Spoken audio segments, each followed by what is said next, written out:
R&D podcast episode 76. This is Alex Caravan, director of data science.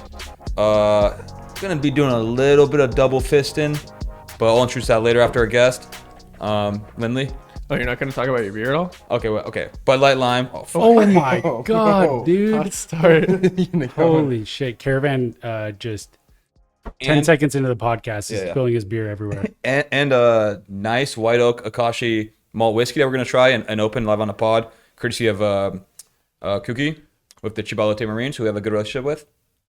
That's right. Kyle Lindley, post-product manager, also drinking a Bud Light Lime, getting limed. Nice. And I'm Anthony Brady, director of sports science, Driveline Baseball, primary host of the Driveline R&D Research and Drinks podcast, episode 76 with a guest today, Connor White. Go ahead, introduce yourself, name, title, Studs legend. Yeah, playing background, all that. What do you got? All right, so I'm Connor White. I'm a high performance trainer here at Driveline. I'm also cracking up in a limer. That's a favorite of the HP staff. Yeah, I mean ever since casino night. Oh yeah, we've had that's a good stock. Yeah, I thought it was being cheap, to be honest, right? We were just like, or not being cheap, but just like there's a bunch of Bud Light Limes. We got like some sort of deal. Yeah, it's also like an inside joke with ops and yeah. We gotta make sure the label's shown. Yeah, Bud Light Lime and Coors have been over in the HP area for a while. We usually rip a lot of IPAs, craft beers here, so this is kind of a nice switch up, roll back to something a little lighter every now and then. Blue collar. Yeah, a little lighter. This is 46%, bro. Okay, yeah. Meanwhile, Caravan's got that. Jesus. So yeah, Connor works in high performance. Sorry, what is your title currently? I think just high performance trainer. High performance trainer. Yep. I do a lot of our like education and research side of the HP, so a lot of work with the force plates, any kind of like new tech we're working on. Yeah. Over there. Give us like a look like day to day, I guess. What you kind of do. I'm sure it's probably different now with off season and a lot of guys leaving, but in terms of just like working with athletes, day to day stuff you do here. Sure. So on the floor, days basically split into like two halves with guys starting to come in to throw in the middle of the day, get into the weight room around 1. So the first half of the day leaves a lot of time for like projects, research, working on programming for online guys, writing blogs, editing, all that kind of stuff. So like the first half of my day, get in. A lot of times I'll usually throw when I get in. Nice. And then kind of depending on what it is, if it's like a bullpen day, I'll lift right after, but otherwise just sit down, start crushing some writing, some programming. And then once the athletes start trickling in, try to get out on the floor and wrap up the day back at the desk again. Nice. Try to break it up a lot. I'm never doing one thing for more than like an hour or two straight. You guys do assessments in the morning too, right? Yeah, also assessments run like 11:15 to 2:15. Usually we'll just like have two of us tag team those. So we'll split up into duos. Like Bryce and I will do it, or like Comstock and Stefan, or Snacks will get in there.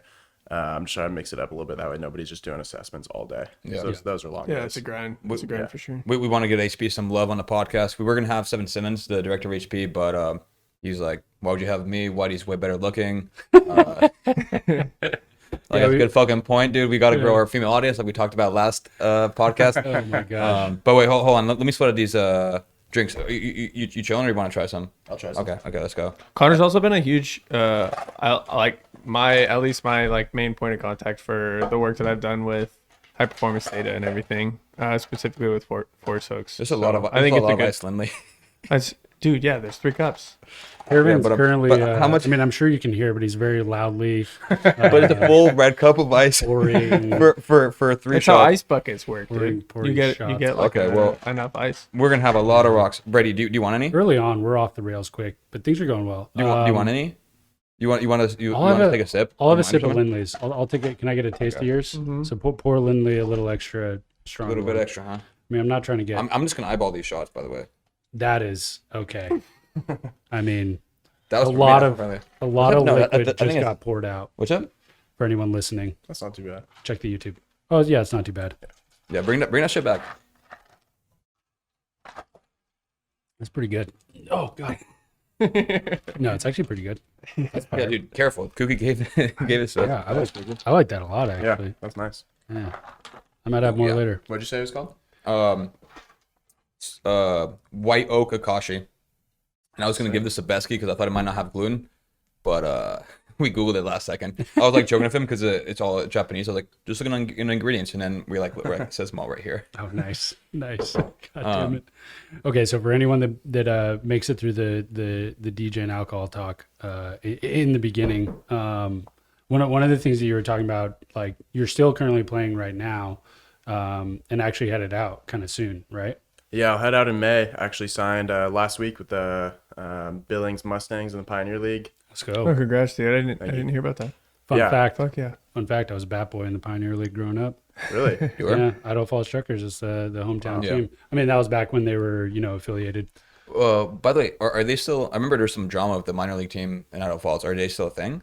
So the Pioneer League is now an indie ball league, Yeah, like correct? partner league. Yeah. So none of the teams are like affiliated with pro teams. When I was there, they were like with the Royals. I was actually where I met like Billy Butler, Salvador Perez. I was like bad boy for those guys growing up when I was super young. Was Bill Butler still have junk in the trunk when you were a bad boy? Yeah, I mean, well, early on he was an outfielder, Yeah. and then That's what I'm saying, we he still spent 2 years there too in rookie ball. I mean, some of this stuff I might have to check to fact check, but like early on, Yeah. a lot thinner, a lot more Yeah. athletic as an outfielder, and then I think it was year 2, or maybe partway through year 1, they moved into third base, and then after that it was The from Vladdy. third base to first base and DH. So made all those moves in rookie ball, and then kind of like took off from there. Yeah. Salvi was a lot smaller too, dude. Yeah. Salvi was like, if I remember correctly, he was super athletic, like stole a bunch of bags too, and was just like nails behind the dish. Yeah. It was actually my dad has some pics of like hanging out with them. They were pretty cool. One of the podcast. Actually, dude, at the house, the like one of the only like baseball memorabilia things that I had is Billy Butler's like signed bat, because when I was a bat boy for him, like the first bat deal he got, he like signed it, and I had one In your room or in the kind of like man den or whatever basement? It was I think it's in the room. Actually, I don't know where it is, but it's somewhere at our house. There's like a Billy Butler signed bat, random thing. But yeah. So Pioneer League, Billings, that's fire. Also, I played at that stadium in high school in Legion Ball. Whenever we would go over to Billings, we'd always play like tournaments and games there. It's Pretty nice. Oh, super nice. Nice. I've heard good things about yeah. it from the other Pioneer League boys. Dude, super nice. I think it's like one of the nice ones because it was like recently renovated. That whole area is pretty fire. But yeah, it's not that uncommon, I think, for like a lot of the skill coaches here, whether it's like HP, pitching, hitting, to still be kind of playing. And I think it's a pretty fire like atmosphere to be able to like get your time in on the floor and then also like work with the athletes, right? Yeah, I mean, at least in my experience, nothing quite gets buy-in quicker than just like going and sitting 94. Yeah. Yeah. I wish I could say the same. Same exact sentence except sitting 89 to 91 for me, I guess. Craftier though. I think it was it Mitch? He like showed up in shorts, Crocs, and like a cutoff or something, and didn't warm up, and I forget what he hit or whatever, but it was like with a bunch of athletes, even Dan Adams. Yeah, I'm pretty sure Mitch was bumping like 93 that day. Yeah. With the great ball. Just flip the Crocs into sport mode and send it. That's right. That's right. electric. That is so electric. What about kind of your I guess, how long have you been at Driveline kind of working here? Did you first come on as kind of like trainee, right? And then that just like turned into working here and still training? Yeah, so I initially came to Driveline, I think, at the beginning of summer 2018. After my college season ended at University of Portland for like 2 weeks before I went out to summer ball, played for the Yakima Valley Pippins in the West Coast League. Oh, yeah. And so I just came out, get assessment. I'd been like following all the Driveline social media stuff. Like I followed Kyle probably like 2015. It was just like taking in all that info. I was actually a catcher for my first 2 years of college, and most of my time in high school. I always had like a pretty strong arm, but like never threw hard on the mound. Like I think I pulled down like 94 when I was 14, but I was legit like 79 to 82 on the mound. I was like, oh, I guess I just don't throw hard. Yeah. Like, oh, bummer. Like, oh, I can be 90 down a second, but I'm like 80 off the mound. I guess that's just how it is. And I just like never like thought about just like trying to throw it harder. Mm-hmm. And then one summer we just like got in a jam as you do in summer ball. I was like, all right, like I pitched a couple innings in high school. Mm-hmm. And then I actually Ended up throwing a little bit more that summer in 16. Ended up with the North Sound Emeralds playing against the Seattle. Oh, yeah. I was going to say. In my first outing in like a legitimate game, the pitcher for the Studs was Beimel. And I was just like, oh my God. Shit, when was that? That was before my first year playing for the Studs. Wait, so 2016, I don't 2017? know. Yeah, Bible that played was summer 16. Okay. Yeah. When I was with the Emeralds for a little bit. And yeah, they had like Eric Sim, Joe Sim was Beimel. there, yeah. Beimel. Sim was throwing cheese. Oh, yeah. Um, Sometimes all over the place. Not always in the strike zone, for sure. Yeah. Who was the other guy that they had? There was oh man, I cannot remember his name, but that trainer? 2016 roster was like a ton of like ex-pros or guys that had like a bunch of pro. Haggerty? No, it wasn't. That'd be it crazy, wasn't though. Haggerty. When did Haggerty Linscomb, throwing when did 99 all over the Linscomb place. play on the Studs? Lincecum is like an OG. He was like stud before when he was in 10. college. Yeah. Like Lincecum was playing on Studs when he was early in college. 2000s? So that's like way back. Yeah. Because there was issues with he had to do summer school classes with like UW. And so he couldn't go play in like the Cape or anything. So like got innings in for the Studs. Like I remember first time I'd ever heard about the Studs, that was like one of the first follow-up things I heard about him. And this is back in like 2012, 2013, when randomly the coach like shows up to one of the UPS practices, and I think Kai or someone was telling me like, that's Barry Ayton, that's the coach of the Studs. That's like the summer team you're gonna play for. It was like before TJ and all that. And I was like, I don't even know what that is. He's like, yeah, like Lincecum played for them, a bunch of stuff. I was like, oh, right away at the time, I was like, say no more. That sounds right, you know? And then ended up getting to play for him like years later. So been pretty wild. But I don't think when Lincecum was doing stuff with us, if he ever ended up going back, getting innings. It is always fun when like ex-pros come in, like Beimel and do stuff like that. Like, has it happened recently? Well, last year, Cam Boozer came and threw did a spot start for us and threw like 2 innings and just like didn't throw a fastball under 97 or something. What? It was just I thought like, they just didn't throw a fastball. yeah, it was just. I mean, shout out Kyle Rogers if you listen to this, but he was there because he was doing work with Boozer and. Yeah, Boozer just shows up and just pumps like 97 to against the honkers, he almost hit like 100. Yeah, like pitching against like honkers and stuff. It was like, oh my God, dude. It was that was pretty fun to watch. All our pitchers afterward were just like, you know, how do we follow that up? So that was pretty wild. But yeah, you got your time on the Studs. Oh yeah, that was a blast at the end of last summer. After last summer I started the summer in Boise playing in the Pioneer League with the Hawks. I was there for about a month.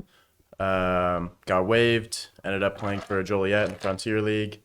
And then after that, I was hit up Barry. The Studs were headed to Wichita. He needed an arm. Baby. Drove down there. Got ready to go. That was a blast. We definitely needed an arm as as you kind of saw. Didn't you start once last year? I started, innings? going into that. I had like 1 start, but I also threw in every single game in Wichita. You were gonna have to start the last game probably. Oh yeah, if we won that, because I don't think Peters was gonna be ready to go again. And then because my start was getting moved up, to go the next day.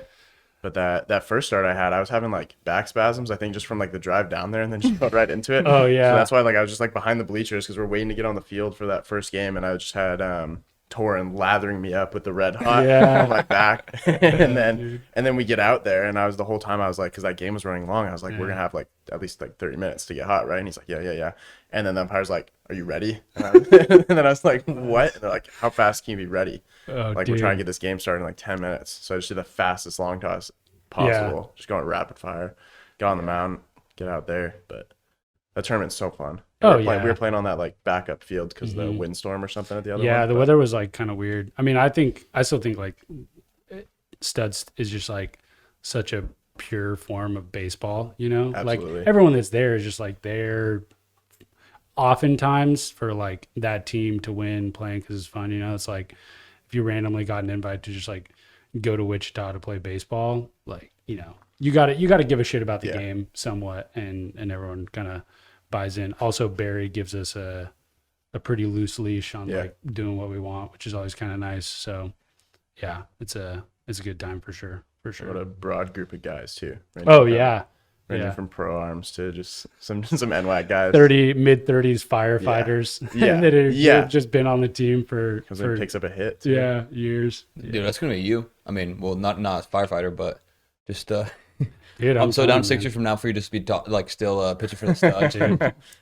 Episode Still 300 closing, of the yeah, Driveline R&D yeah. podcast. Yeah, Cliff Holmes, offseason number 11. Start keeping His keeping sports track. text numbers, those how they volumes. improved over the last decade. Career milestones and stuff. Try to get, How close are you to some of the milestones you were telling me about? Because you want to like set the record for like most strikeouts, most innings. Like what is it? I mean, so there's Most this guy Tatum, who was before my time, before I was on the team, was when his like last year was actually, and he's like has some just legendary insane numbers where I think he has a couple seasons where he put up like over 100 strikeouts, which with the way the schedule is now and the way like innings get broken up, Very hard. I don't know if I'll ever get anywhere close to that, because like the best I've ever had was like Mitch and I one year both had like 66 punchies. Last year I had 60, and last year I think I threw in half the game, so I don't even know how I'd get more innings or more punchies than that. But some of his career numbers are just like crazy up there in terms of like career strikeouts. When was he pitching? Like when did he stop pitching? I gotta say like a year or two before I came on, like probably 2015, 2016. He might have been still playing on that 2016 team and just like flicking in sliders. Like he was a sidearm guy the whole time, kind of like me, but he would throw like 60 mile an hour frisbee sliders and just like dice guys, somehow just like a switch up. I think it worked out pretty well because the studs always had a ton of like ex-pro arms that were just pumping fuel, and then he would kind of come in. I actually don't know. I should probably we should get some sort of like milestone stone tracker and just like have it on your wall, be like crossing off your strikeouts, like only 100 512 left to fucking I mean, I'm sure my career like PIL strikeouts or whatever is gotta be close to 200. No, I want to say. What do you think he's at? What's his record at? It might be like 700. Yeah. It might be just like ridiculous, Let's go, baby. Like I got. You'll cancel that Hawaii trip. A lot of years. I'm saying like cancel that Hawaii trip. You need a minimum first week. Yeah, 10 years. 10 years is what it's gonna take. I think. Like I think he had 11 total seasons or something. So I'd have to be there quite a bit. I mean, the only thing that could really fuck it up is a stint in pro ball, but I'm not trying to do that. I'm not trying to do that for sure. So switching gears a little bit, we want to talk about the HP assessment because I think it's like very, I mean, it's like night and day to what we had like even like 2 years ago probably. Sure, yeah. And very quantitatively driven, and we're starting to have like a pretty rich database of people coming in, jumping on Forcehooks, getting numbers, getting like their actual performance numbers, bat speed, pitching velo. Our HB analyst who works for R&D too, Anthony Osnax, have been building like predictive models. But for people who don't really know, do you want to give a quick like run through of the HB assessment and like what you're really excited about, kind of building there and going forward? Yeah, absolutely. So in our HP assessment, we look to like quantify some like general physical properties and just try to get like a broad perspective. Like we say, the mocap is a snapshot into your throw mechanics. The HP is snapshot into like where you are physically.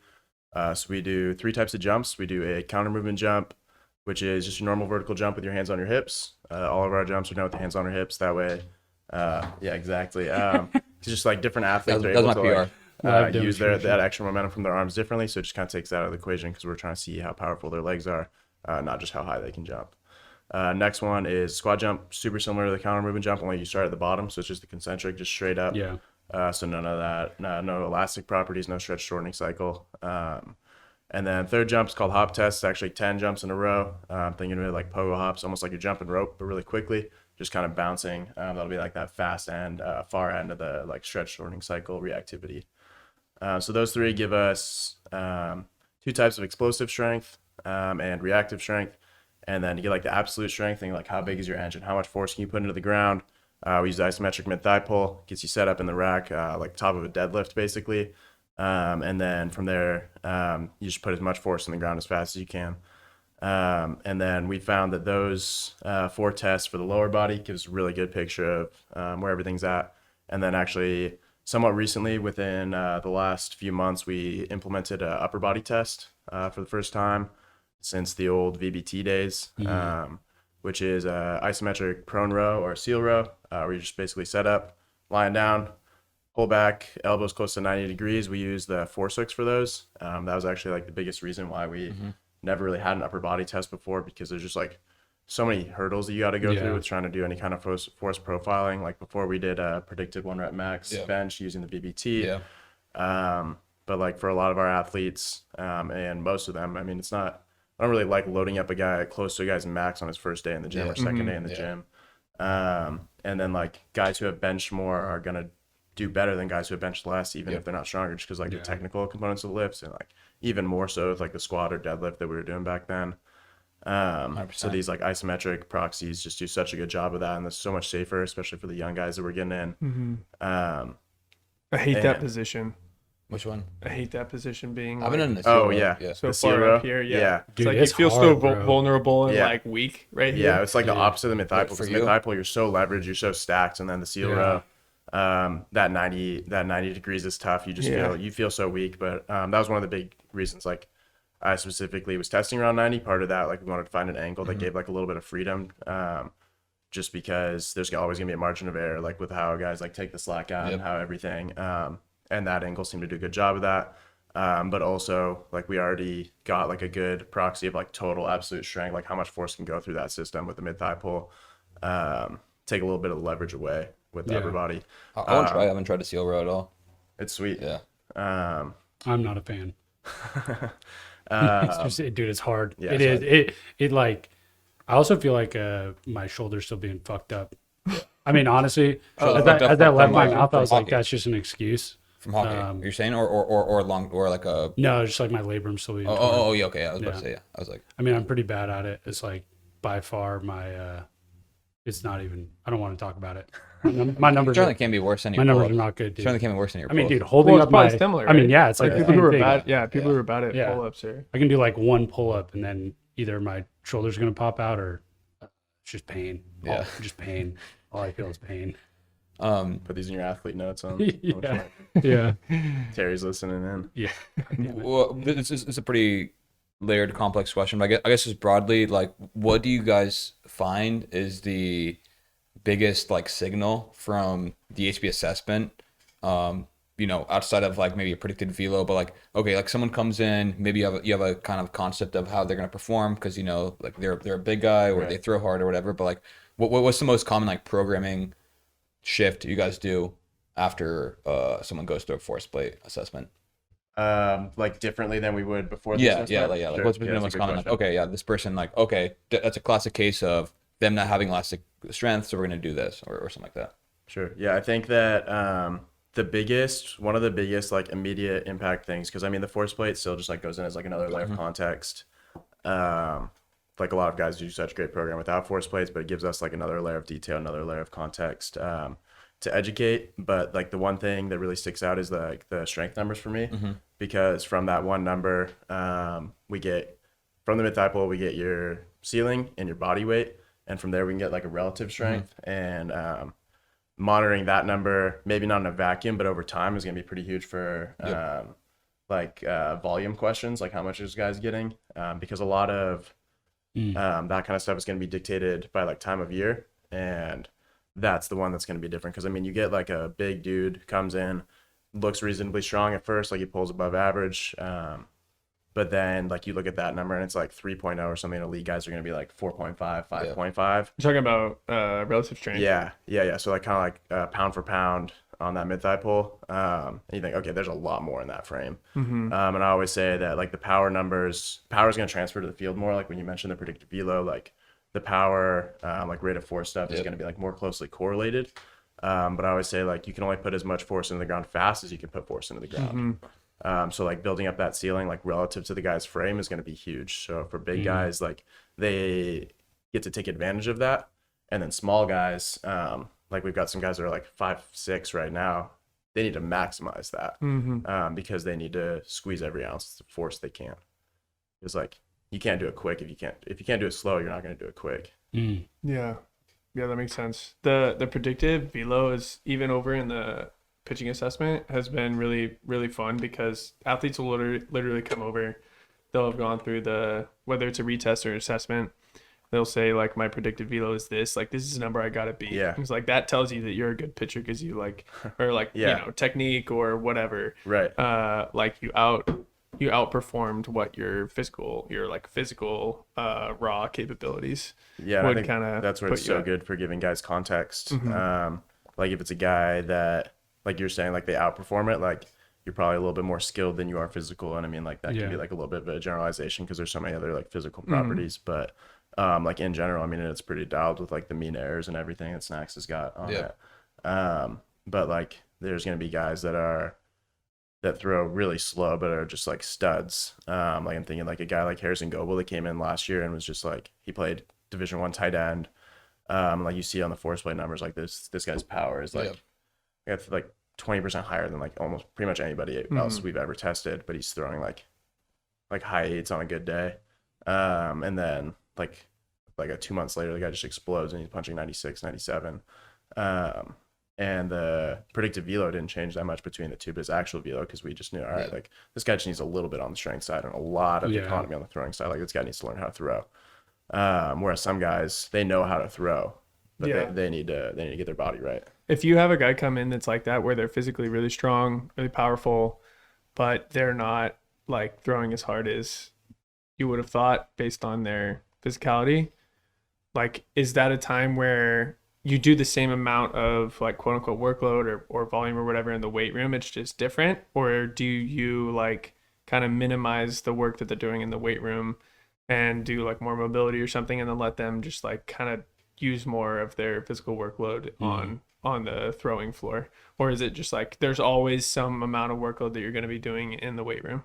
There's definitely like some amount of volume, but that's basically how we approach it. Like those are the two options really, and where you're at on that spectrum is going to depend time of year, because like you still got to periodize it. Like you can't just like only throw. Yeah. Because then if you just like lift less and less and less, then like eventually you're gonna have like no tolerance in there, and you're gonna have to build it back up, and then you're gonna have to sacrifice. So it's just like finding that like lowest dose is huge. But for a lot of guys, it becomes like really meat and potatoes in the weight room, where they're just getting in, like they're either moving really fast or they're moving heavy weight, like focusing on like maintain speed and strength, like both ends of that force velocity curve, and then like really little accessory, like maybe a little bit of frontal work, and then otherwise like just like you said, like a little bit of extra mobility, just that way like they feel like they're still moving around and stuff. Because like if you just lift half an hour like 3 times a week, like you could probably get in what you need to do. But most of these guys, especially if it's a guy that's like that physical, they're probably used to the training a lot more than that, and that's going to drive them crazy. So Yeah, like for sure. giving them a little bit of like volume so that they think they're working, they get to work more, but then the intensity on those accessory stuff is a lot lower. They might be doing like only like 2 sets, like almost a deload of their accessory work, but then like really pushing it on the meat and potatoes. That way we can just maintain. It's almost like an in-season program. Yeah, for those that makes guys. sense.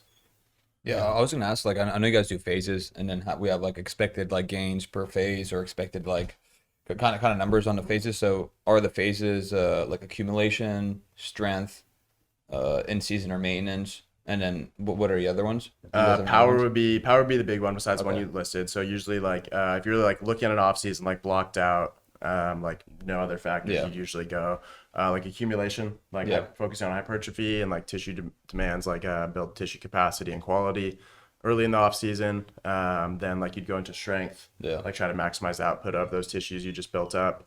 And then again, this is all gonna be like pretty relative for Yeah. baseball. Like our hypertrophy is guys are gonna be working like 6 to 8. Like this is like bodybuilders, like doing like massive sets. Like these guys are gonna hypertrophy like pretty quick.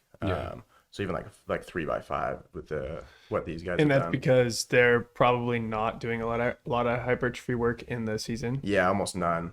Just because like nobody, especially position players and relievers, because they're gonna either be going every day or ready to go every day. Starters get a lot more flexibility just because they have that set schedule. Yeah. But for like relievers or position guys, it's so much tougher.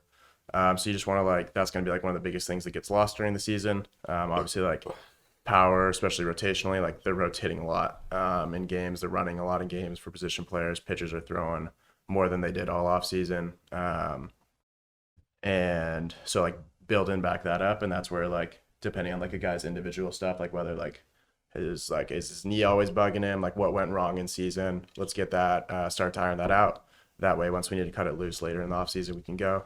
But so guys will go from that accumulation phase, strength phase, maximize what the output of those tissues just built, power, start to translate those quicker and quicker. And then for most of our pro guys, that'll ramp right into preseason and then they're gone. Preseason phase is going to be like kind of what I mentioned for those guys that are like more like skill deficient, I'd say, more physical, where they're just meat and potatoes. Like they'll have a heavy compound for like lower, and then it's a little bit of accessory upper, heavy compound upper, a little bit of accessory lower, day 3 little dynamic work, and then other than that it's like sprints, med balls, get them ready for the type of like dynamic activity they're going to be on the field.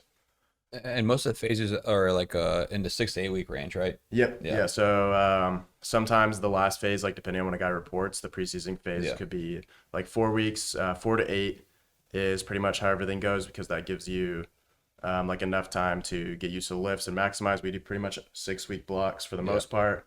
Some of like the development programs, like for the younger guys, will be like 12 weeks, where it's more of a longer focus, because like if a guy's like 14, we don't necessarily need to be jump testing him like every 6 weeks. Give him like a little bit longer. Also, like he's going to be reaping the rewards of that same stimulus. Like if you're 14 and you just like are goblet squatting for the first time, you can squat for 12 weeks without needing a new stimulus. Yeah. You're maxing out every week if you wanted to. Yeah, exactly. Like you're going to see some pretty unreal like linear progress. So like why switch the stimulus for those guys? But for our older guys, 6 weeks seems to be a pretty good sweet spot. Like there's a little bit of juggle with individual guys. Like if a guy, usually that'll come from like the throwing side. Like recently Juan had a guy that in his week 5, so theoretically he'd deload the next week, he mound veloed and just saw like massive PRs across the board. And a lot of it was like, they thought it was like more movement based. And so Juan wanted to like keep him going a little bit, didn't want to like back off quite yet. So then we just like pushed it back. So we ended up doing like a 7-week block instead of a 6-week block. But most of them are scheduled for 6 weeks with deload the last week. And then first 3-week ramp up. So it just kind of keeps going. And then just progress from there. But yeah, that's how the off season goes. With college guys, it's a little trickier just because they have that fall season. But that's how the pro guys go. And then indie guys get an extra like month and a half. Yeah, I was about to say you probably have more flexibility. Yeah, with a guy like Jairus Richards, it's a hitter right now. Like each of those blocks that we mentioned, I basically split those into 2. So you're not only did he do like accumulation and strength, but he did like accumulation, strength, power. So it's like a transition speed. phase between each major just one. like really small changes. Like a hybrid type thing. Yeah, like a little bit more linear than block almost, because like the changes between those programs are so small. And then now he's rolling into preseason, just because like for him, the off season going from the end of September, and then his first game will be like May 15th or something. Like that's such a long off season. But it's sick because like he looks like a totally different athlete, which is like super sick because he's not doing anything crazy. He just got like half a year to train for straight. Yeah. One last question I want to ask about the HP assessment. I wanted you to cover the tech stack real quick, just for people that kind of aren't aware. Like, you know, the force plates, force decks, and then we also have force hooks, like what we use that for. Just give people more perspective. Yeah, so we have 2 sets of force plates. We have the force deck minis, super portable. And the Burtec, right? And the Burtec. And then we have the big Burtecs. And we do our jump testing on the big ones, and which is pretty great for the hop test, especially you guys will be moving around a little bit. Mid thigh pull on the minis, and then those are the ones we'll travel with for like assessments on the road. Everything through those runs through force decks, which is pretty awesome. That it like spits out. We can pull the full signal data as well, but like it's just so user friendly. I've worked with like a few other types of force plates before, and a few like other software solutions, and the force decks is. Force is great. Saves everything, profiles, automatic text jumps, shit like that. They export to CSV streams, and then we have, I've worked with Snacks on, kind of like building the pipeline from piping in that data into our HB dash, which has got a bunch of bells and whistles. Do you want to talk about that briefly too? The HB dash, I'll drop some juicy deeds. I'll talk about the force hooks. Because that's the newest part I mentioned when we were doing the rows.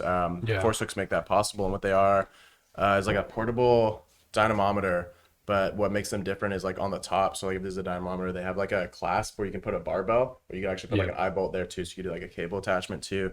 But they attach like right to a rack. Yeah. So and they can like swing out, so you can do like different angles and stuff. So basically, you could do like ISO bench press. Like there's some cases they're using it as like a substitute for like a NordBoard, like a hamstring test, like a prone hamstring curl. And or like for Achilles rehab guys will do like a single leg like calf raise, like testing, like you can pretty much anything any lift you could do a ISO version with immediate output from the Forcehooks. So it's the unit, a clasp, and then you pull the clasp away from the dynamometer. Or push. It has two You can settings. push it? Yes, you can go Okay. into it. We use the pull, but it also does the push. I think the load tolerance is a little higher on the pull, but it samples at like 1200 hertz, so like pretty solid. The interface is almost like a Game Boy. It's just like down, up, enter, back. Like pretty easy to use interface. The manual export is probably the only downside, that we don't have like an API or an app. I know those are still in the pathway, like just super new tech. You have to like run putty and then export from there. Learning putty was because when they sent it over initially, Like, what the fuck is putty, bro? I don't yeah, play well, Play-Doh. it didn't come with any, because we were like, I think we were, besides them, because they're over in Australia, we were the first ones to test it and like really put it through the ringer. So we sent over everything, and I think like one of the attachments for like one of the manuals was missing, so I didn't have like the putty manual. So I was just like, it just says like run putty, so I'm like Googling like what is putty? All right, how do I use putty? Like what's a like baud rate? Like learning all these things. At one point, like Snacks and I were just sitting there like staring at like guessing baud rates, and I'm like, and it's just like reading out crazy things because it's like it's just like characters. It looks like it was in the Matrix or something. It's like we're not getting the rate right, and so I'm just like guessing like, all right, 1. It's like not right. It ended up being like 57,600 or something. So like it was gonna take a while if I went 1, 2, 3 like we were planning. Because then we just started looking up like most common baud rates, and then I was like emailing Jason, the guy, their inventor, the next day, and he goes, "Oh, here's the manual." I was like, "Oh, that would have saved me so much time." And he was like, "You figured it out with without the manual?" And I was like, "You have no idea how yesterday went for me." But I felt like such a genius when it finally like read out, because it's that like you gotta like go through all the steps and then like hit enter, and then like there's a little wait, and then it starts like reading out. And if you get it right, it's like the CSV. And if you get it wrong, it's just like nonsense. So I got it wrong. That's exactly what it is. And so I got it wrong like just like dozens of times. We were just there for like hours trying to figure out putty. But then when we got it, it just felt like the smartest man alive. A little Billy Madison. Hacker, dude. So I'm in. But they're sweet. I mean, the fact that we can do upper body force profiling, and we just have that seal row rack from Rogue. They just attach right on. We have a power bar. I think it's the West Side power bar from Rogue. So there's no like flex or anything. That way everything's, because that's the one tricky thing about doing it, because it's like fixed bar but like 2 force hooks. So that way we're getting like equal outputs, because like if one's pulling up at a different rate, and that would mess it up. So like having a nice stiff bar, and that's where like the working with Jason directly has been pretty sweet, because like the clasps are like 3D printed and everything, to made like fit the right bars and everything. And we got like a few different options. We had one of the 3D printed one was the newest ones. First guy that goes, I go like grab water or something. Snacks goes just snaps it. His first ones. We were trying on some new ones. He just bow. So that was great. But yeah, the force hooks are huge. And we did a quick validation with them as well, with isometric mid-thigh pull, and they were money. They were money. You're not pulling harder on me on the IMTP. Oh no, I forgot about that. Oh, that was you shouldn't have brought it up. That was We did it. Me and Caravan did it without straps, and I outpulled them. But fucking goddamn right you did. we did just like I outjumped you, boy. Because I wasn't going off. Why do you have to go there? I'm trying to back you up. Give you some. I brought it up too. Flex on Caravan, and I just catch a stray. I'm coming in hot. I tried to use 2 after that. I'm trying to hype you up and just caught a stray. We did a full signal validation too. So not only looked at like the peak, because you guys right now are using the basically peak. Yeah, we just use peak force, but we did a full time series validation, compared the output of the force hooks to the output of the force decks. and they were money. Yeah. Like out of all the validations I think we've done, like Yeah. these Surprisingly. This technology is You know it which one? does You what know- it says it does. You know the other one's really good? Jump app. Yeah. Which was a really cool app. We're actually talking to a developer right now about potentially plugging in our kind of jump app output, like our predicted model, our predicted velo and bat speed model based off just some jump app inputs, which are match up really closely with our Forcehooks values. Right. And and the honestly, jump like, app almost is video based. Yeah, so it's called MyJumpLab. It's an app. They have like a bunch of different tools in the app where you can use like a camera-based like bar speed tracker, like bar path, and like all kinds of stuff. But the big one that we use is the jump tracker. It does vertical jumps. It can do like CMJ, depth jump, squat jump, like whatever. It saves it automatically. You make athlete profiles right in there, and what it does is it uses the like slow-mo camera built into your phone, so it has like the frame rate already taken into account, and then so you just video the jump, tap frame by frame, choose when the feet leave the ground, choose when the feet hit the ground again. So it's basically like having like a jump mat, or using like the flight time calculation for the jumps on the force plates. And I started using it last year for like a couple of online guys. That way we could keep like that had been in gym for a while, like annual plan type guys that were going back. That way we could keep monitoring their progress with the jumps. Nice. And then I actually use it a lot myself, like in season, because I know like some of the big league guys will like have force plates, but I don't have like a spare 10 G's lying around. So we like to use them for like fatigue monitoring in season and like tracking that progression. And I just like literally set my phone down in the pen after a dynamic jump a couple times, and then go back and calculate it after the game and like keep track of everything. But it was within, when we did just like a few tests with a handful of athletes and employees, it was within a centimeter of the flight time calculated by the force decks. it's very impressive. Yeah, super accurate. I mean, like the beauty of the like camera tech for that is it's going to be as accurate as the person using it. So as long as like you accurately choose the right frame, it's going to be like super accurate, because like from there it's just blessing and a curse. Yeah. In case if the video's not great. Right. Yeah, and that's where like one of the beauties of smartphones these days, like if they have an iPhone, or most of the Androids too, are gonna have pretty great cameras. Well, here's the thing, dude. What if you got this going on, dude, and all your pictures are just milky? That's what happens with all the photos I take on my phone. Currently showing is just shattered phone. They've been through the ringer, every possible drop. Anytime dude, the worst is now when I roll up to like security at the airport or anything, I'm like trying to show them stuff on my phone, and I'm just like, sorry about this. I'm like zooming in. I have to have the whole barcode fill up the screen just for things to buzz. Oh my god, the QR code can it barely like work on most scanners now with how like beat up that do you remember is? during ABCA? Remember when I was like you might have been in the channel, but during ABCA we had these QR codes for our software demos, and then Dan and I were just like grabbing breakfast right before like day one of like the Rio booth, and we were like trying to, and Dan has some shitty droid, and we were both trying to take pictures. Dan had some shitty droid. Dan has a shitty phone, bro. He'll admit too. And we were trying to take pictures of the QR code just to make sure like a link works. We're like, has anyone tried this? And it didn't work for either of us. And then we're like freaking out. We're like, yo guys, have you guys tried this at all? And everyone's like, yeah, just tried it. It worked. Just tried it. It worked. It worked like, just fine. It doesn't work on my camera. But yeah, very much a me problem, not a QR code problem. Connor, being the pulse homie, I'm a little bit hyper focused on workload and everything. That's been a thing, like a part of the weight room that I think I'm super curious about, like how currently like workload can be quantified using sets, reps, like RPE, things like that in the weight room. But those are like different units and different like units of measure than how we're measuring it with pulse. And I'm kind of curious to hear your thoughts on like if there's a future where the weight room workload can be quantified, and then we can figure out how that quantification like goes with how that can map with pulse, and then how they work together, if they work in harmony, or if you like up one, down the other, etc. Yeah, that'd be super interesting to have that kind of data, especially for those guys like the ones we talked about earlier that are like dramatic need on one side or the other. I think like part of that's tough, like what you said with the different variables, like some things are going to be like reps in reserve, some things are going to be RPE, some things can be programmed percentage wise.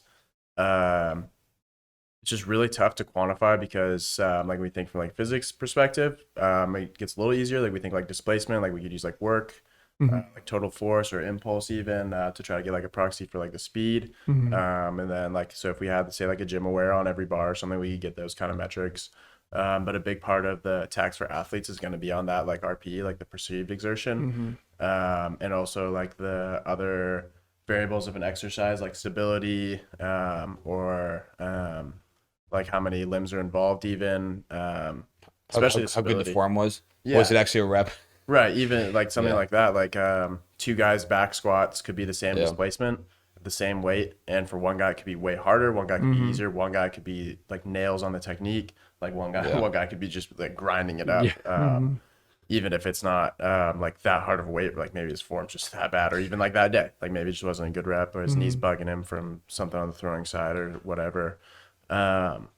And so like those kind of little intricacies make that super tough. It's something like Snacks, Stefan, and I have talked about a lot is like trying to find a quantification for something like that. Yeah. And like one thing we're working for is trying to like in all of our programming, since like some of us use RP, some of us use RR, is trying to like be more consistent with that. At least part of that's going to be denoting things differently because like a sprint can't be like RIR. But making sure that everything's like clearly denoted that way, like we can go back and like do math on the back end because we might not have a solution now, but at least like have something to like having a database of things as deep as track is, and also like on the force plate side, like the results of those programs, like if we note things well now, once we figure it out sometime down the road, then we can go back and still have that big sample of data.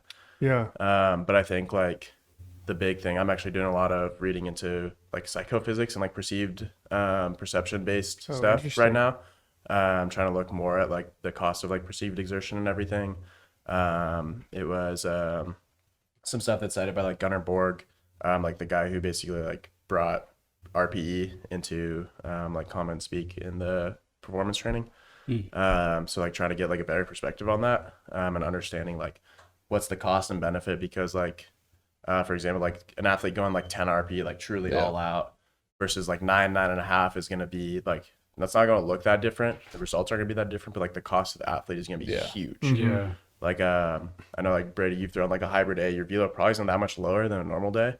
But like if you do a plyo velo versus a hybrid A, the volume could be the same. Your velos might be a mile or two off, but you're going to feel so different the next day. 100%. And like a lot of that is more like the neurological component. And I think that's the part that's really tricky to quantify. Yeah, that's super interesting. Yeah, especially because like CNS fatigue type stuff. Yeah, because that can even vary like day to day, because the same load for the same guy is going to be different week to week, partially because like the training progression, but also partially like working with advanced athletes, like you're not going to be building every week. Like 315 might feel a lot heavier than it did a week before. It's not because you're weaker. Yeah. Could be their rest and recovery too, right? Yeah. The nutrition, like all of that shit. Exactly. Like so much bakes into that. That's tough. And I don't think like, I definitely wouldn't say like there won't be an answer for that, because I think like there will. At least closer to it. Yeah, definitely like some kind of means, because I mean no variable's gonna be perfect, but I think like trying to find something would be pretty useful. And I think like we have such a big sample, it's very interesting, and such like precise data via the force plates and like consistent track usage from everybody on both ends, and pulse now, like we have the throwing side, so like a lot of the parts that need to go into that equation are there, and it's just kind of like trying to figure out put it together what works. Two things that like you kind of just mentioned that aren't like as precise and documented are nutrition and recovery, or like sleep specifically. And I mean we've gone through some cycles of like people internally kind of trying different ways to track that kind of information, or at least like have it be based off something. I know we have like the wellness questionnaire, which is like a very kind of bare bones, but at least like a standardized format. Are there ways, like, how do you guys kind of try to deal with that? How do you guys try to account for people's, like, the variability in people's diets or recovery, or, like, did they get hammered this weekend? Like shit like that. Like, because Lindley was on one last Saturday. Because Lindley got lit last Saturday. Yeah, we put that into his wellness questionnaire before his throwing on Monday. Oh, man. It's, I think, like, a lot of our stance is more, like, education. Because, like, we're even like more removed than like say like a guy's college coach would be. Like we're not like in charge of them. They're here to train, and so I think educating, like a lot of our stance is like educating them like giving them like the reasonings why they should be making like X nutrition or like sleep choices, is like where we can get like the most bang for our buck, rather than like if a guy puts MyFitnessPal or something. yeah, and that's like another, like we'll recommend, like a lot of guys will want like different degrees of help with that, and a lot of guys will need different degrees of help with that. The nice thing about baseball is that there's a lot more frames that can do the job. So you don't need to be quite as precise, but like there's definitely like some huge fundamentals that can play a big role, especially with younger guys. And like it just like education and like making them or helping them understand like how important that is, and then like they're gonna make the decisions they're gonna make from there. And we just gotta hope it's the right ones. And also just like when to, seems like important to know when to speak up and when to be honest about like the recovery you're getting or the nutrition you're getting, you know, like saying that you're ready for your plyo and you're not because you like maybe you drank or maybe you didn't sleep very much, you stayed up late playing video games. Like, yeah, it's not ideal, but it's even less ideal to do that and then like assume you're good or whatever, and then something bad ends up happening or whatever. I think that seems important as well. Yeah, I think that's where like the communication with the athlete and like the trust both ways goes super far. Yeah. Because I know like you probably wouldn't have told your college coach you weren't ready to pitch because you went a little too hard the night before. Goddamn right. Well, I never really the boy was straight as in college. Like before I met me. I was gonna say you wouldn't tell Barry then. Oh yeah. But like having that like open line of communication, and then also like in the athlete meeting, like when we go over the results of each phase, like if a guy isn't making the progress he's expecting, it's like you get after in the weight room. How's your throwing going? Like, oh, those are going well. Like, how you sleeping, how dog? you sleeping? Yeah. Like where you eating? Like, what do you do when you're not here? Like, are you working like a super stressful job? Or like, are you staying up till 3 playing Fortnite? Like going through a breakup. Yeah, exactly. Like there's a lot of variables that go through into that for a guy, and like some of them might be that where it's like out of their hands, and you gotta like tailor around it. And some of the time you're not gonna tailor around it. Like they need to get their priorities in line, and help them understand like, all right, man, like you've stayed, you're working your butt off while you're in the gym, but then you're not seeing like any improvement like block to block. It's because like once you go out those doors, like everything goes out the window. I think that's where like that kind of communication is huge on top of the numbers, because like with especially with something like in the weight room, like I always like to think like it's a lot more black and white. Like throwing, like you can do like everything right on the throwing side, you're not just gonna like throw harder block to block. But especially since we work with like a lot of older high school, younger college guys that can make like significant gains in the weight room pretty quick. Like the guy hasn't gained any strength in 3 weeks and he's lifting like heavy compound lifts 3 times a week. Like something's up. Going on. Right. And so whether that's like he's not lifting as hard as he says or thinks he is, or he's not doing the things on the outside right, like there's got to be a reason. Like there's no there's no like magic like difference that could be there. Like there's no hidden it's just like stuff that you just got to get them to talk about. And not only just I think the communication between the athletes, but like communication between like all the members of different departments in terms of like staff here, you know, like I was going to mention this when you were talking about programming and determining phases, but it's not just like the HP department looks at the high performance assessment and then establishes the programming. It's like hitting up, you know, the pitching floor guys, or even PT too, and being like, all right, what's the goal here? You know, is he just like focusing on more like pitch design, high intent pens, command, and live ABs, or is it like we're trying to get a pretty intense like velo phase and then coordinating those I guess those programs to kind of like line up together, right? Yeah, they have to. And I think that's like been one of the like most impactful things I think about like training here, for sure, is that like synergy between your skill work and your like physical work, because like I've seen it, like I've played in college and worked in like NCAA weight room as well, and like that's something like I think like some guys sometimes will take for granted here, is that like the throwing trainers are like 20 yards away, like you have them on Slack, like we're all super on the same page in terms of like development, like there's never a time where like a guy's like dragging tail into the weight room and you're like, what's up? And he's like, oh, we just had to run 15 pulls. Exactly. Or It's the like, opposite, dude. yeah. That shit is the fucking worst. Playing in made me college. throw 100 pitches in Yeah. a pitch design. My arms Yeah. wrecked. Yeah. Yeah, someone else did something. There's some like Yeah. team culture bullshit that happens and had to run 15 poles and we maxed like, 2 days previous. Yeah. Like, yeah, I'm sorry my velo's down 8 miles an hour today. Yeah. Like homie in the weight room had no idea you were just having us run all day today. Definitely like least favorite thing, or actually not even just least favorite thing, but I think it is Detrimental. one of the things that like college athletics does the worst relative to like other Yeah. areas and teams of baseball, right? Like you're just like so separated from the weight room coach. I don't even know if like all teams do it that well, to be honest. Like I think from talking to people people in the front office, like some people that work for Driveline work for other teams. Like I think, for example, the Dodgers have a really good rep of integrating like strength and like skill training.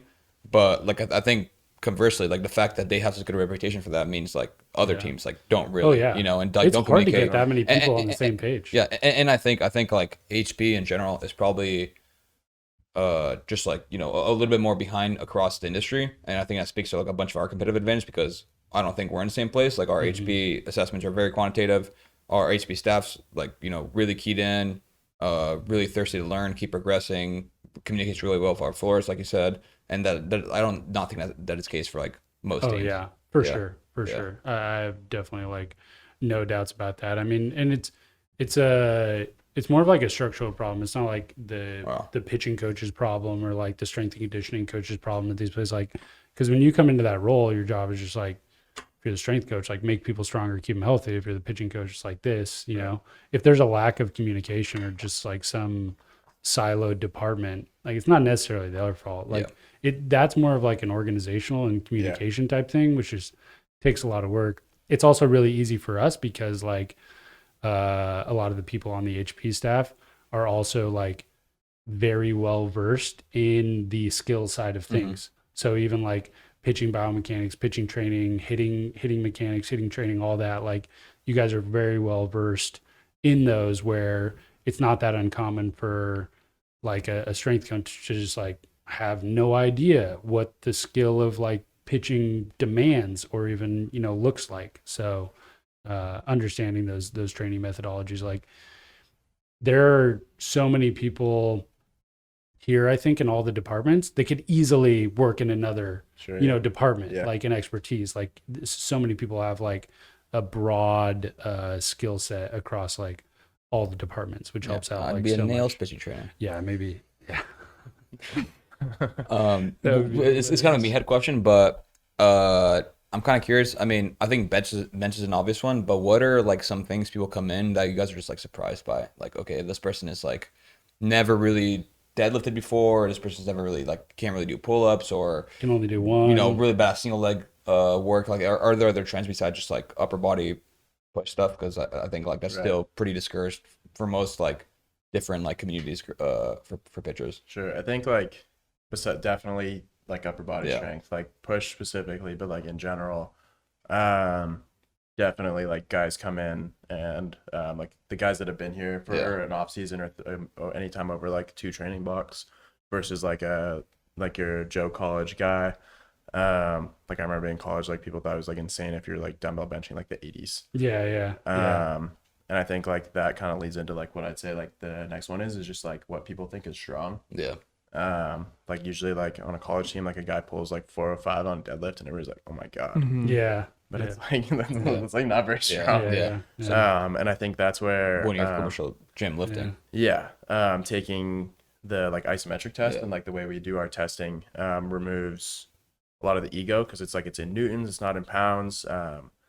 Like guys don't know most guys don't even know what a newton is probably. And I think like big newtons, right? Yeah, exactly. It's how many big newtons you could have lifted. Big newtons you can eat, baby.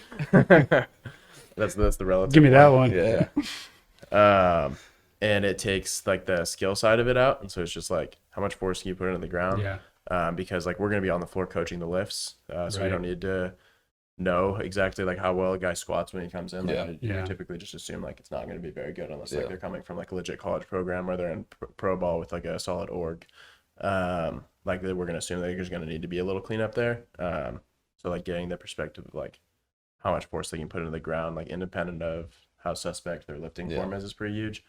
But I think like besides upper body strength, like just like total strength, and then like a lot of guys, especially baseball players, are just like not great athletes. Like you see it like when we're throwing the football in the like warm-ups. Yeah. Like it's like, how did you guys like play on the playground? Like guys are like running routes and like falling over and like they can't catch a football. Like we're doing like tennis ball like drop starts and they're like they can't like get up and go. Like we're just doing like push-ups, sprint starts, and they're like, how do I get up? You're the Like, you're the reason why coaches think that we need to do like 15 to 20 minutes of PFPs every single day. yeah, exactly. Because you're so unathletic. Yeah. God damn it. Yeah. And And talk about me like I think that, it's just man. like the general lack of athleticism. Because like I mean it's so specialized, it's so competitive, even at the high school level. I think that's part of like a big part of that. Yeah. And a lot of people say like, oh, you gotta play like a bunch of sports. I think like a lot of these guys like maybe weren't athletic enough to even do that. Like they needed to specialize, like they needed to put that extra time into baseball. I think like it's gonna be different for every guys. And a lot of that's gonna be like survivorship bias. I think there are a lot of like coachisms too, and on the high performance side within like baseball player development that are like really just interesting, that are kind of like easily just like, it's not like that big of a deal. Like I feel like one of the age old ones is the coach dad or parent of the guy who's like, yeah, I want him to start lifting, but I don't want him to get like too big. You know, lose Don't want to get mobility. Like, bulky. yeah, like I can't think of many guys where it's like, yeah, I mean, that guy got fucking, he just got jacked, but like now he can't move anymore. You know, it's like most times those guys usually have like the best mobility. Like typically if you're getting like that strong, they're also like working really hard at the other stuff, Right. like getting more mobile and whatnot. Like I've never really, I guess maybe that might have been like a much bigger issue. I guess if you're just like crushing some previously. splits you got off bodybuilding.com and not doing like any mobility, you take like 4 months off throwing in the off season. Like I can see that then. Like you haven't lifted your hands above your head in 3 months. Like maybe like that kind of guy, but I feel like that's not really like very rarely. like it's so easy to find like pretty reasonable programming. Like we have free programs. Like it's pretty easy to find like mobility. Mobility in general is like, I mean, I think if you're going and if you're training at Driveline, obviously it's like much more compartmentalized. Like you guys put out stuff and we have some expertise, but I think mobility in general, especially for like the kind of average athlete, so underrated. Like there are so, and yeah, like you said, there's so many free resources too. Just like looking, like people do, there's like 1,000 mobility warm up things like people talk about like doing in the morning or when you start a workout, like, but it's the easiest thing to skip. It's such an easy, especially if you're like in a rush and then like, that's way more of a detriment. Also, I was gonna say, just like it's kind of like funny too, because like you hear like the don't want to get too bulky from, at least for me. Obviously, I'm in a biased spot considering who I interact with, but and I hear that so bulky. I hear that primarily from baseball players and girls that just start like that try and get in fitness. I've heard like girls tell me they don't want to get too bulky. Like, I think you're chilling. Like that's a 15-pound curl. That is weird that it's like also kind of like underrated, but also at times like overrated. You know, like people are so worried about like maintaining mobility, and they're worried about this idea that they'll get too strong. You know, like it's like I guess it's like not that far off from maybe like the old like velocity and command things. Like I don't want to throw too hard, what I was gonna say next, you know, because I don't want to miss my spot or something, right? It's like the best in the world are really good at both. Yeah, like, it's like you gotta be like the best athletes in the world are like they're usually really mobile, but they're also like really strong. Like you gotta do both, and like that's the beautiful thing about like what you're saying with like all the mobility resources, and there's like super low cost. You can do like a lot of guys will ask like, oh, like what can I do at like outside of here? Like I want to do more work. It's like here's some mobility work. Like you can do that. Like if you're getting sore from your mobility work, like you're probably doing something weird, but like you're doing too much. But other than that, like you can crush that stuff. And like I think that's where like some of that comes from is guys like, if you just crush some bodybuilding splits, like you probably will lose a little bit of your mobility. Like for your average 16-year-old, that might be fine. That might be great. Like that might not be a bad if they're thing, like sprinting and like still like throwing and swinging, like it might not be that bad. Like just because like most of the high school guys we have come in are like already like so mobile. Like you get them on like the T-spine test and they just like keep going. It's like, oh my god. Yeah. And it's like that guy needs to get strong because there's no way he can control those positions. He's almost falling over on the table just trying to get into them. But I think that's where, again, like where the assessment comes in is like there's only one way to know like where you are on that spectrum, and that's to like, get assessed. Yeah, that's definitely a good point about like just the value of like a really solid assessment that gives you some just like objective data. Because even if you come in with maybe this notion of like, I don't want to get too strong or lose my flexibility, it's just like, look, dude, these are the numbers. Like I'm telling you right now, losing your mobility that is not your problem. Right. Like you being a $160 soaking wet, you know, and only throwing this hard is the problem. Like we need to get you stronger. Don't worry, just because we say get stronger, put on some weight, that doesn't mean all of a sudden you're gonna like lose all your range of motion. Right. Like you're still gonna have your work from Terry. Like we're gonna give you like mobility and stability work and stuff, and like it's not like one or the other. Like, 100%. Like you, in fact, like you got to do both. It's just like how much of each you need to do is gonna change guy to guy. Yeah. But yeah, that's one of my favorites. Guys like weighs 160. He's like, well, Edwin Diaz only weighs like 170. It's like, yeah, but he throws 100. Yeah. Like if you threw 100 and weighed like 170, we'd have a different Yeah, we'd conversation. tell you to But stay right there. You throw 76. And also it's pointing to an outlier too. Like you're not the one outlier in the world. Right, like you've already tried weighing 160 and it didn't work. Like let's Also, if try Edwin something Diaz new. came in, would you not tell him that like maybe he could stand to gain a little bit of strength or gain a little bit of weight? Oh, that's interesting. Yeah. That's a really interesting question. I think like it'd be super cool to see what he did on the plates. Like probably a guy like that, like you would guess would be like super elastic. I'd be like, super amazed reactive. if he pulled the same way or you know moved the same way as the 160-pound kid from Yeah, mid 70s. and then right? you're like, oh, I guess that kid was just right. He was like, all right, I mean, I don't know. You're doing it right. Like, But yeah, I think diet. like that's where it's super. Guys like that are super tricky because it's more of like a don't mess them up. Right. Yeah. Because they're a lot of already those, there. They already made yeah, it. a lot of those tissue properties, like if you like a guy like that's probably, speaking just like musculoskeletal, like gonna have probably like more type 2 or even like type 2X muscle fibers, like super fast. And so like if you train them the wrong way or train them too much, like you might tack on 10 pounds and you might come back like throwing 95 instead of throwing 100. Yeah. Interesting. But also like throwing 100 at 160, like there haven't been that many guys that can do that for like a very long amount of time. I feel like I can't really think of like many that come to mind of like those like small whippy guys that usually like throw up fuego, but like it's tough to last. I mean you see it in all sports. Like Timmy maybe not 100 but close. Yeah. Well, I mean, you know, like midway through his career, he was like low to mid, right? Yeah. Yeah, I was saying like whatever 15 years ago or whenever he came on. Because he was throwing, I think Linscomb was throwing the hardest he like in like his first 3 like couple seasons. In Oh, college. yeah. I said College. UW was when College. he's- He was pumping Jeez. triple digits Yeah, for the studs. Yeah. Pumping triple digits, full circle. Yeah, you guys probably have hot radar guns. That's why you think you're throwing We 94. didn't have one when I started in Wichita. I think one of the JUCO guys got the Charger. If anything, those are down, dude. Saying I didn't throw a fastball over 88 some days, this can't be right. What are some of the most impressive lifts you've seen in the new Driveline gym? You don't have to drop names, but just like anything that blew your mind, like holy shit, a like 700 pound Or versus just deadlift. movers. Yeah. I mean Dean. Yeah. Dean will put like some weight on one of One those word. arms and some One word. Dean. bands, and he's throwing that thing around like it's like a Fisher Price toy. Like Joel and I were like trying to do one of the things, like one of the rotational lifts he was doing. We put on like a 25. He had like a 45 on there. And we're like kind of doing it. And we're like, he made that look like it was nothing. Like it looked like he was made out of plastic. Yeah. But then McClellan can toss around some weight. He's That's a big boy. Yeah, he's a house. He'll rip some pretty heavy cleans. Let's see. Jacob Knight, one of the guys looking for an Indy contract that's here right now, puts up some serious weight in his like lower body compound lifts.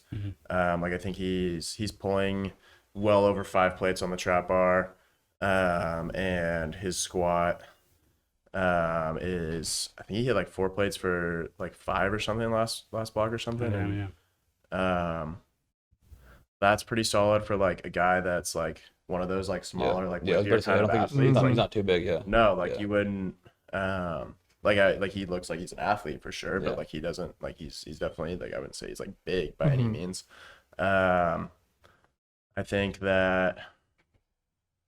Does Rummels still have the pole record? Who's that? Rummels? Jack Rummels.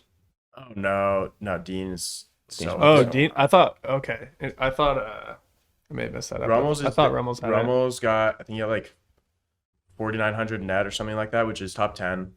I think it was like cold too, which is Yeah, just pretty casually. impressive. Dean's is like 5,700. Oh my god. Like nobody's even separate. like close. Sniff Dean. Yeah, he said he's gonna pull again if somebody like gets there. He's just gonna like, he said to just slack him and he'll come and beat them. Hey, back off. Just so they have the record for like 30 seconds. That was damn his plan. Because yeah, that's just like, I think like Josh Saleh is so strong too. That's definitely another one. Yeah. That I was forgetting about. Like he's put up some weight. And he pulled, I got him by 3 newtons in the mid thigh. Let's go. Yeah, he pulled like a 5,046 and I pulled like a 5,049. Oh my Oh god. wow. So it came down to, and there's another guy that's like 3 newtons below him, and it was like, damn, it's like a couple of Oh pounds. my It's like god. it's like a pound difference. Which is where there's like a cluster of us there, And then there's just like, Dean. and then there's just Dean. Yeah. It's electric. Which Did is you super see what we threw up for ABCA? Where I was saying if someone under 200 pounds beats me in arm wrestling, they get like 10% off anything Yeah. they want, and then over 200 pounds, if they beat Dean. But nobody took us up on it. Nobody took you up on Nobody. it? No. There's one guy who listens to the podcast, who came by, and I thought he might be like coming for me because he wasn't like Yeah. a super big guy, but I was like, but he's like, oh, yeah, I'm 215, so no shot, I'm challenging Dean. He just looks at you. Yeah. Like, yeah. It's No, not, I would it's not what you love want. yeah. no thanks. Yeah. No thanks. Yeah. Well, maybe to like round this thing out. What are some of the more like exciting things, I guess, future wise for like HP that you're excited to see us like get into? Sure. I think that part of what Lindley and I were talking about earlier, like quantifying more like workload type stuff, because I think that like we've done a lot of looks into like fatigue monitoring and readiness type stuff, and having some kind of like workload from both sides that can go into like building out an athlete's block would be super sick. And I think that's like something that's like a long-term like high priority kind of thing, like but the another thing would be a lot of it is just like stems from the dash that's nice Yeah. has like that thing is so powerful, just being able to like store the data like instantly. Like you don't have to be like, oh, like what's the correlation of like CMJ impulse to X or whatever. Like it's built in, stores all the data. It makes it like super scalable for us, so program guys. And then from there, like that lets us actually like look at since we have programs like labeled in track, like in their like YTP folder on there, like we can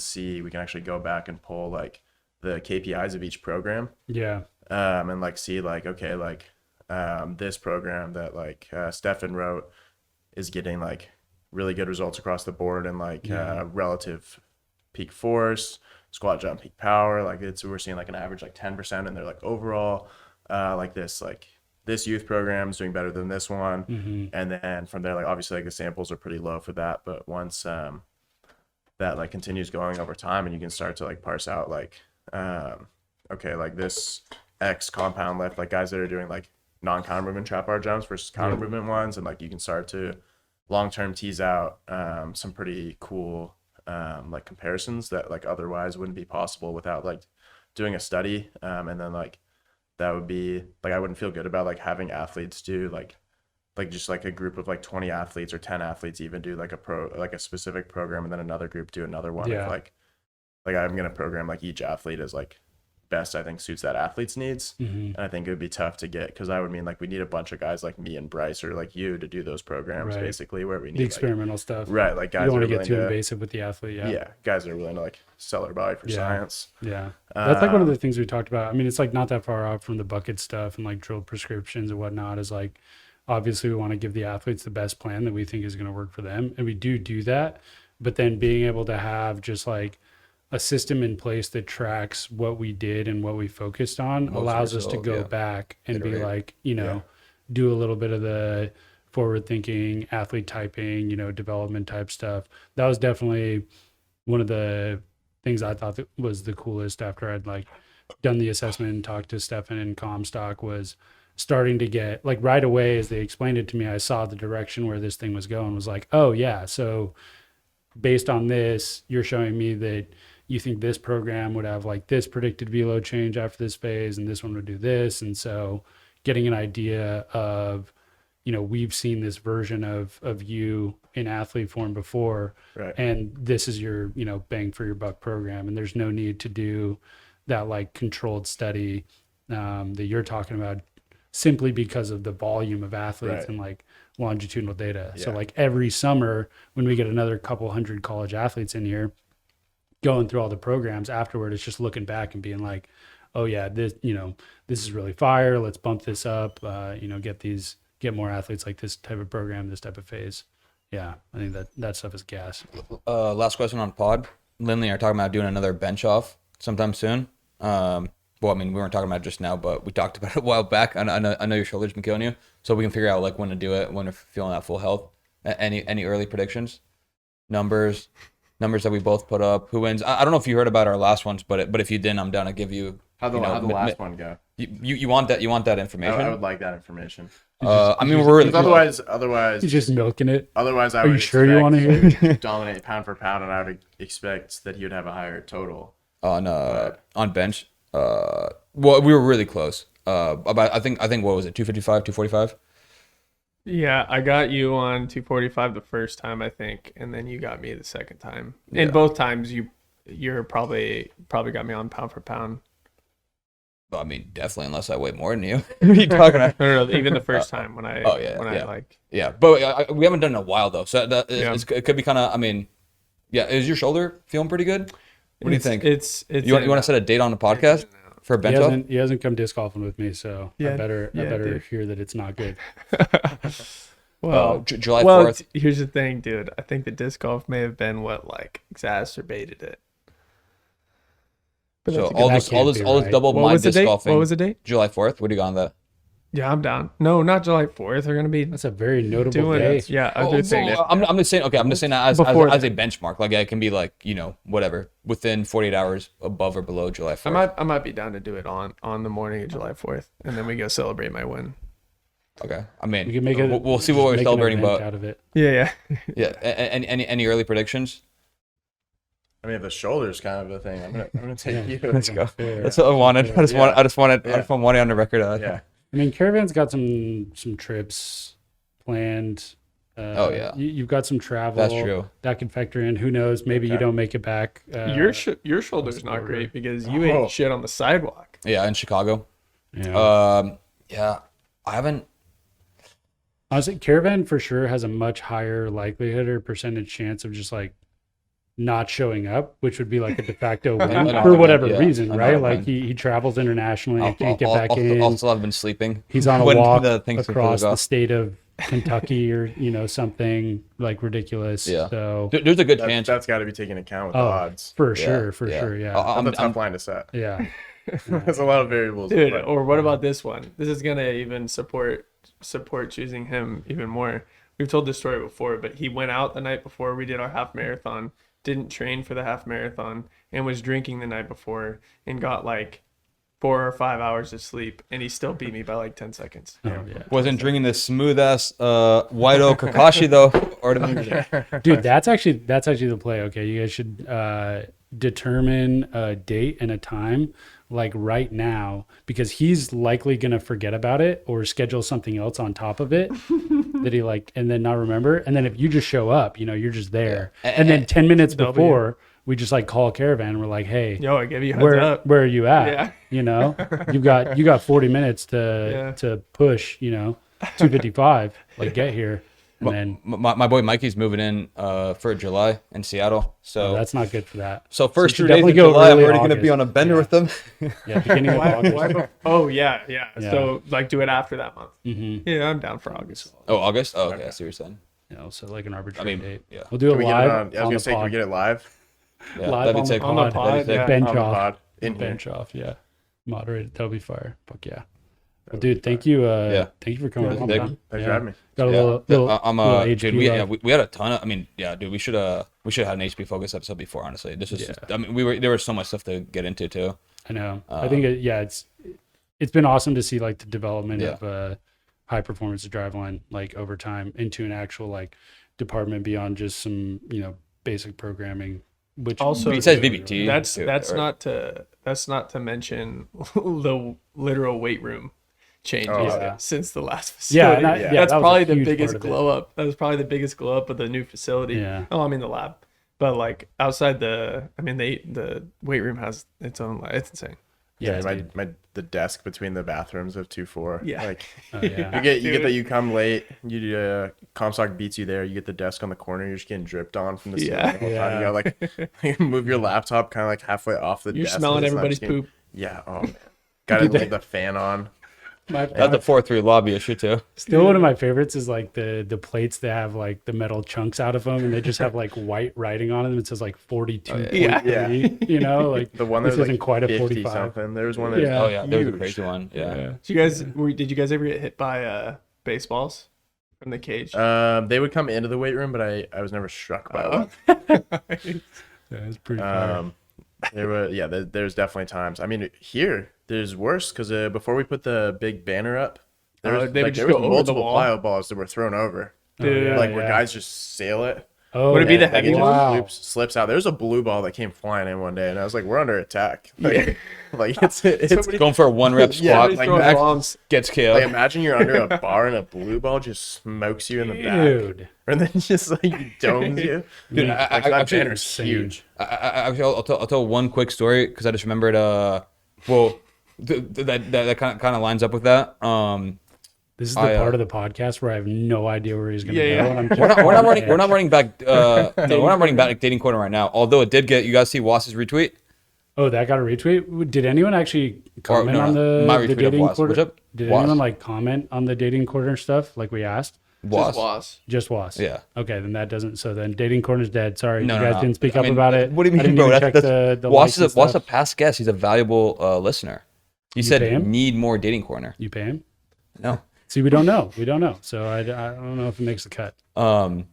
It's also not that good of a story. No, it's not dating corner. No, I was gonna say it like I talked about this on a podcast episode with Jake's, but I kind of took a break from lifting between college and Driveline. Just basically, I was traveling around a bunch and didn't have a gym membership, so I was doing like a lot of body weight stuff, like running, whatever. So like my strength numbers had dipped quite a bit because I used to lift pretty heavy in college, and then my first time deadlifting in like probably 3 years, I was deadlifting with Ian Walsh, who's a beast, and you know, like we were kind of VBT measuring a bit at first, but then we were just like second place. So, you know, whatever, 1 plate, 2 plate, 3 plate, 4 plates.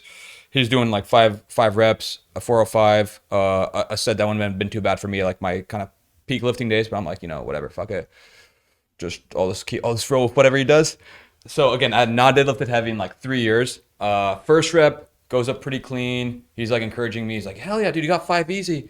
And I go for the second one, and it's the only time I've actually gone seriously injured, like lifting heavy. It literally felt like someone had just like kind of tapped me, like right here, like, yo, was good? So I put up the second, I put the bar down, and I looked around me. Like I was like, who the fuck touched me when I'm deadlifting 405? And then Walsh was like, what's up? That was fast. I was like, keep going. I was like, hold on a second. And like 3 seconds later, just like hit me, like just like, you know, like really like pretty bad pain. I was like, I think I'm chilling. Actually, don't want to like push it too hard. And I like sat down, dude. And it took me like 45 seconds just to like, you know, like for the pain to fade a little bit, but it was bad. To this I don't know what it is. I don't know if it was like a slip disc or something. Like, I just like didn't deadlift for like 4 more months, and I was chilling. But I just remember I was like, this shit's so stupid. Like I just jumped into it after 3 years off because I was trying to keep up with Walsh. But anyways, thanks guys. Fire. Peace. Yeah, peace out. Peace